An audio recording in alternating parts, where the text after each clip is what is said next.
Welcome back, everybody, to Merc with a Movie Blog. I am Josh the Merc Rainer here with another Futurama review. Today I will be doing Season 11, Episode 2, Children of a Lesser Bog. Now, before I get into it, I did want to bring something up that I failed to mention last time. Apparently, this is technically, as far as production goes, Season 8. But on Hulu, it is labeled as Season 11, and I looked into a little bit of why that is. So as far as, like I said, production goes, those first 4 seasons were produced as 4 seasons, but they were broadcast technically as 5. And so then you had the set of movies, which production-wise would have been the 5th season, but broadcast-wise would have been the 6th. And then the 7th, or the 6th and 7th seasons, production-wise, were broken into 2 halves each. So broadcast-wise, they were seasons 7, 8, 9, and 10. So I think that is the reason why Hulu has them labeled the way they do. So going forward, I will be continuing to label them and talk about them the way that Hulu has them. So I will continue to call this Season 11. I understand that a lot of you out there are going to be like, no, this is Season 8. That's just the way it is. That's the way it's going to be labeled and talked about. But it shouldn't really matter because we're talking about these episodes. Episode by episode, and it's not really going to matter. It's going to be awesome. We're going to keep talking about these great episodes of Futurama, and I'm really excited to talk about Children of a Lesser Bog. This is actually the follow-up to the Season 4 premiere, Kif Gets Knocked Up a Notch. If you go on to Hulu, it is labeled as Season 5, Episode 5. So if you're looking for that episode to go and watch, which if it's been a while or if you haven't seen it, I honestly would suggest going and checking that out. Watch that episode. It'll really give you a little bit more insight to what's going on here and give you a refresher if you haven't seen it in a while. But yeah, it's a direct follow-up to Kif Gets Knocked Up a Notch. 20 years have passed since Kif got pregnant and gave birth in the swamp, and they say it in the episode, it'll take 20 years, and as far as we were concerned as fans, that was just something we were never going to see because, 10 years ago, the show ended. 10 years away from all that, we just had to, wait and assume. And what I actually like about this is the show came out at the perfect time, because if it had waited even a year, then it would have already been past that. And I think that would have been a bummer to have missed it, but we got to see this. They have all the some of the tadpoles, not all, not even a little bit. Some of them they're grown up now in various stages, and we'll talk about that as we get to it. All right, so the episode starts off with Fry sucking on his jacket. He's just being Fry, because apparently there is some candy stuck to the collar of his jacket, and it's this honey candy, and it's from over 1,000 years ago, from before he came to the future. But you got Zoidberg there, and Zoidberg being Zoidberg, he sucks it clean, and now it's gone. And so Fry's sad, So Bender decides he's going to recreate this recipe for Fry, this long gone recipe. Fry makes the comment that it was discontinued after they decided it was only good enough to be like an industrial glue, which I was like, oh, okay. Because as they go through it, he makes this candy. He puts what I love is that Bender uses treacle, which is it's molasses, but it's like the British term, I think, or like the Australian term or something like that for molasses. And so I just thought it was really funny that's what he was calling it. And the professor tries it and he goes into like a diabetic coma, which I thought was a really funny little moment. He's like, oh, diabetic coma, and he just kind of collapses. But they name it Clump O' Honey, which is an obvious riff on the the honey candy Bit O' Honey, which most people it's kind of got a reputation of just not being very good. And I think it's hilarious because my assumption is that it's supposed to be Bit of Honey is what it's supposed to be, and then, but the fact that Fry says that it was eventually discontinued because it was only good to use as an industrial glue, I thought that was, hearing that together and kind of piecing that together, I thought it was really funny, because it's obviously meant as a slam on Bit of Honey. And anytime I think of Bit of Honey, I think of the show Scrubs. I don't know how many of you out there have watched Scrubs, but there's when Turk becomes diabetic, he has to. I think it's like once a month he gets to pick out a candy, and he ends up going with Bit of Honey. And everybody's like, "Oh man, I'm so sorry." And he's like, "Nah, man, I've been picking bits of it out my teeth all day." And so I always think about that. It's always really funny to me. And it's so sticky, so incredibly sticky that it rips out Amy's teeth. And this whole thing with the clump of honey, and now with this moment where it rips out Amy's teeth, this is what pushes the entire episode forward and into what is really what the episode's really about. The clump of honey stuff kind of plays throughout the episode in various ways. You see it pop up here and there, and it actually has a slight influence on the subplot with Kif that we'll talk about in a little bit. But yeah, it's a crux for this episode, surprisingly. So yeah, like I said, Amy's teeth gets all ripped out. Zoidberg offers to do the dental work for her. I mean, honestly, I would not be letting him touch my mouth in any way. And so when she checks her calendar to see if she's got the time free to do this, she realizes that it is time to get their children. And so here we actually get a kind of like a flashback, but in their own great way.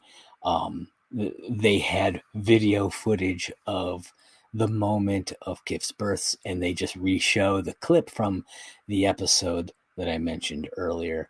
And it was really cool to see that, especially because I rewatched the original episode before watching this one again so that I could take notes for it. And it was just really cool to see how it all, kind of tied back together and everything, and loving the fact that they used it. And in comparison to way back then, 20 years ago, when Amy was not ready to be a mom, Amy is now. She even says, by that time I'll be ready. And she is fully ready. She wants this now. And so they travel to the swamp, because they're going to do the birth ceremony on Amphibious 9. And they all head out there. The grand midwife returns, which was really cool to see. And the children emerge from the swamp. And you see like hundreds of these tadpoles coming, swimming through. And almost all of them just get eaten by random animals. That's nature for you. And out of these like hundreds of tadpoles, only 3 make it. And they're all in different developmental stages of life, which I thought was really interesting, because instead of just having, like 3 children of the same age to deal with, we get to see them run the gamut on all of them. One of them is like a toddler age. One of them is like a young child age, and then one is is a teenager. And this is all because of where they were in the swamp, the temperature of the swamp. It changed the way that they developed throughout the 20 years, which I thought was a really fascinating idea. I don't know if that is something that happens with certain animals at all, but I thought that was just in general a really fascinating idea. And it gave them a quick way to have these 3 kids of all different ages, and how they're going to have to deal with that going forward. We get to see Amy's parents again. They are as terrible as always. I mean, I remember, when the show first started, and Amy was this vapid, just like almost Kardashian-like. I think though, like, I think this was before them, but like the Paris Hilton type of people, like, though that's what they were kind of modeling this character after. And she really grew. She was one of those characters that had some of the most growth, the most character growth throughout this show. And I love that we are continuing to see that with her here. So we notice that the toddler continuously calls Leela mama, and Leela's like, why, I'm not your mother. Why do you keep calling me that? And Amy has to remind her that she is the genetic mother of these children, because we had found out 20 years ago that her DNA mixed with Kif's, and that is what happened here. And so she apparently forgot. And I love that they essentially they recap how it all happened, and to kind of like explain to the viewers who maybe aren't going to go back and watch the series before this, or like, for instance, me, like, I've watched the show plenty of times, right? But I didn't go back and rewatch the whole series or anything before the season came out. So it was nice to have them kind of give us this recap. We got to see the little clip. We get this little bit of a recap as well. It's really nice. And then it made it even better when I went back and rewatched the episode as well. We then also get this montage of Kif and Amy. They're out at the park taking care of the kids, and one of the tires on like the stroller breaks, and so Kif like rips his arm off and like turns it into a tire, and his arm grows back. It was a really funny moment. We get a scene with like catching butterflies and grinding them into a bottle for the baby to drink. All kinds of fun stuff going on in this episode. But parenthood is not easy for Kif and Amy. I mean, it's not easy for anybody. As a parent myself, I can tell you it's not easy. And it gets worse as Kif is ordered to report for military duty with dupe by Zapp Branningan. Yes, we get the return of Captain Zapp Branningan in this, and Amy's a wreck, taking care of these kids by herself. She's got, she's a new mother, 3 kids, and it's taking a toll on her. And Kif is missing his family. He's a mess too. He's away from his family, and he misses them dearly. And so Leela offers to watch the kids so that Amy can, catch some sleep and everything. And the kids, they really bond with her. Leela's really trying. She's not trying to take away, Amy's motherhood or anything like that. She's just trying to be there for these kids, but Amy starts getting really jealous because she feels like these kids love Leela more than her. And unfortunately, that kind of thing can happen, where the person that is taking care of them a bit more can kind of bond with them like that. It's unfortunate, but it's not over for Amy and them. So don't worry about that. Kif and Zapp, we get back to them. They reach the outpost where they are going. And this is where that subplot that I was talking to you about kind of kicks in. They get to this outpost being attacked by the guy who's working there, the scientist who's there. He says is being attacked by bears. And when they show them, they're actually tardigrades, but they're like giant tardigrades. Tardigrades are these like microscopic invertebrates, also known as water bears. But they're giant bear-sized versions of these. So I thought that was really interesting to see. And the bears become drawn to the clump of honeys because Zapp has been eating them. Kif brought them with him on the ship, and Zapp had a bunch of them and has been eating them, and they end up dragging him away. And Kif has to go off and save him. Of course, that's the Zapp Branningan way. So then we kind of go back to the Amy and Leela stuff. Amy's jealousy, she begins to overtake her. And she calls Kif. She's crying because she thinks the kids love Leela more than her. And she's really, really down about this. And then the grand midwife shows up. Now, I didn't mention this before, I should have. During the montage when they're at the park, the grand midwife kind of is in the background, like taking notes. We're not 100% sure why at first. But we find out that a challenge has been declared over the motherhood of these children. And it's possible that Leela will gain custody, essentially, of the kids because of this. And so Kif, he's like, you know what? I'm coming home.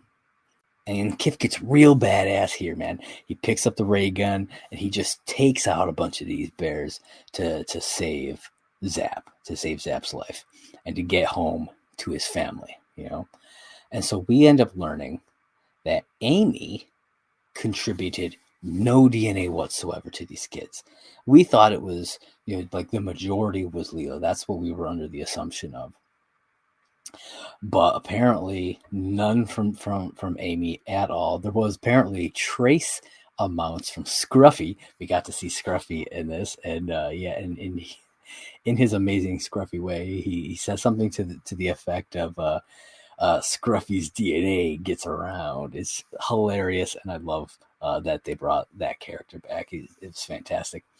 So Leela and Amy, they talk it out, and even though Amy is extremely sad at the possibility of losing her kids, she's willing to do what is necessary here.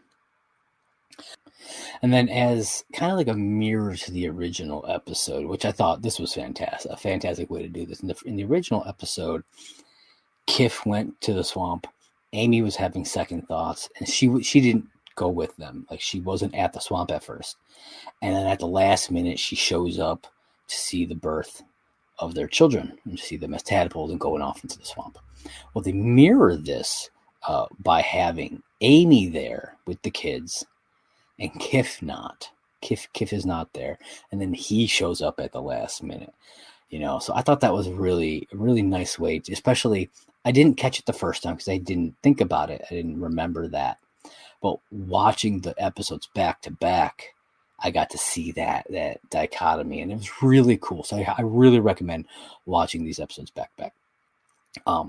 And Kif then reveals, what he had to do. We get a little flashback to the cave, the bear cave, and Kif comes face to face with these two bears, and they find out they're just protecting their young. And instead of, they make us think that Kif killed them all, but instead we see that the scientist was there cracking jokes at the bears, calling them stupid, all this other stuff, teasing them with fish. And he shoots down he's on like a scaffolding kind of thing, and he shoots it down and essentially offers up the kind of douchey scientist to the bears. So I thought that was great. He sees, they're just protecting their young, just like he would be doing. He would be doing the same thing. And so I thought that was a great little parenthood moment for Kif. And so Kif and Amy have to go inside what is called the Inquisidome now. And it's just a tiki hut, essentially. And they are going to be questioned by the grand midwife. But really, they just have one. She just has one question, and it's essentially, do you love these children? And Amy's answer is so beautiful. Like, I wouldn't be able to do it justice. Like, it's so beautifully given. The performance is fantastic here. I loved it. And it's this true love that's coming from Amy for these children that convinces the grand midwife that, yeah, you are the mother, whether you gave them their DNA or not. you are their true mother. And, they get to be this happy family now. And that's just kind of how everything wraps up. And I thought it was a beautiful way to end it. It was a beautiful episode. It was a great way to kind of bridge back to the old, to the original series, really, before it got canceled the first time. We got those first 4 seasons there. And so I don't know. I really enjoy this episode. I think they're doing a great job with this new season. I hope that you guys are enjoying this season as well. I'd love to hear all your thoughts. You can hop on Twitter at @MovieBlogMerc. Let me know all your thoughts on the new season of Futurama. Have you been enjoying these first 2 episodes? I tell you what, like I said last time, I have seen the first 6, and they're great. There are some great stuff going on. I am super excited to see the final 4 for this half of the season, and then the 10 to come after, and whatever they bring. I'm just so incredibly excited to see more Futurama. But yeah, you can follow me, like I said, on Twitter at @MovieBlogMerc, and obviously, if you're watching this on YouTube, you're watching it on the Merc with a Movie Blog YouTube channel. So be sure to hit that like button, smash that subscribe button, and click that little bell so you'll always know when I'm dropping new content. And be sure to head over to the podcast network. I've been putting these up there. It's been a long time since I did anything on the podcast network. But I'm putting these ones up there. So be sure to check that out. Merc with the Movie Blog on all the major podcasting platforms. If you have questions or comments, you can leave them on the YouTube channel, or if you do like 5-star reviews and you want to leave a comment, and I can address them, during the episodes or anything like that. I'd love to hear your guys' thoughts. And so let me know, first off, what you thought of the episode. And what you're looking forward to the most. What are you hoping to see? Again, on Twitter at @MovieBlogMerc. You can check me out there. And I think that's all I got for you guys. So as I always say, keep watching movies and also TV. Catch you next time.